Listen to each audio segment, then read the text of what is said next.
Let's start off with the business day. And this is one we'll obviously tackle with the minister when he comes in.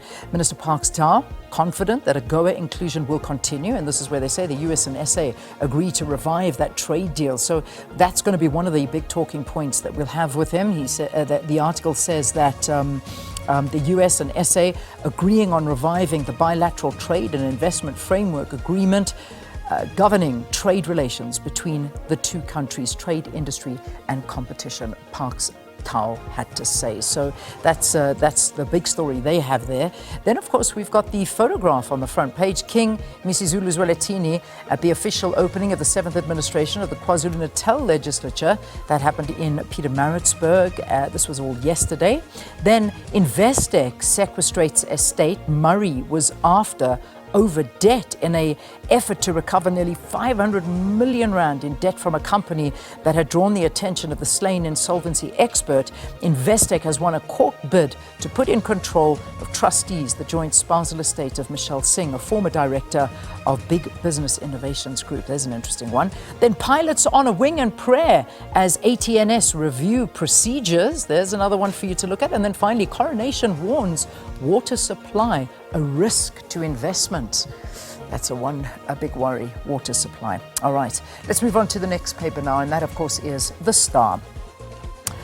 Gandhi killing, twist in 18 million suit. So this is where documents sought after accused let off hook in parole abandoned case.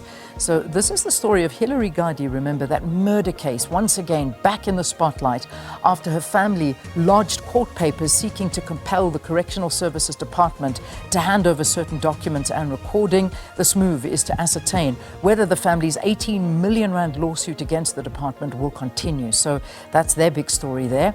SA sports legends hail feat by Smith, and of course still celebrating the sensational performance by Tatiana Smith's miraculous medal. It was amazing that she got the gold medal winning her race. So they're really, really great. And then, of course, school racism whistleblower finds she's victimized. So they go into that story. All right, let's go into the next newspaper now. That is The Citizen. So having a look at The Citizen, we'll fix it ourselves. A derelict and dangerous municipal park in Vereeniging, frequented by drug abusers and gangsters, is transformed into a state-of-the-art sports center that has produced 8 professional soccer players as a businessman rallies sponsors and the community to back his plan to make youngsters' dreams come true. How wonderful is that? So there's a beautiful story on the front page. Then the photograph, is it a bird? Is it a plane? Nope. It's South Africa's Vincent Leroni. He is competing in the men's cycling BMX freestyle park qualification during the Paris Olympic Games yesterday. 27-year-old first rider from Africa in the BMX freestyle competition. So good luck to him. Worry over high police suicides is what they focus on as well, and the awesome power of sport. And then finally, let's take a look at the Sowetan. Stray bullet struck pensioner.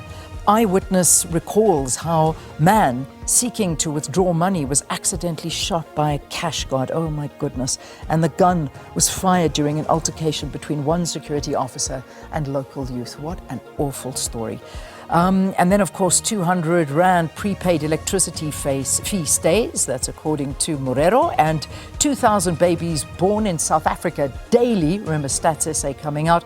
And then finally, Gayton adds fuel to the Miss SA debate. Have you been following that big drama there about Miss South Africa and the contestants and all of that around it? Gayton has weighed in on that one, so you can follow that as well. Remember, SABC website, we also got you covered there, sabcnews.com. All the news, pictures, of course, coming there from Hamas. Will be talking in the news now to what has happened with Lebanon and Hezbollah and Israel. So that's something that we're covering in our news, as well as everything else is on the website. And of course, our app, SABC Plus. It is brilliant. I say no more. Download it, use it, and then you tell me if you don't agree with me.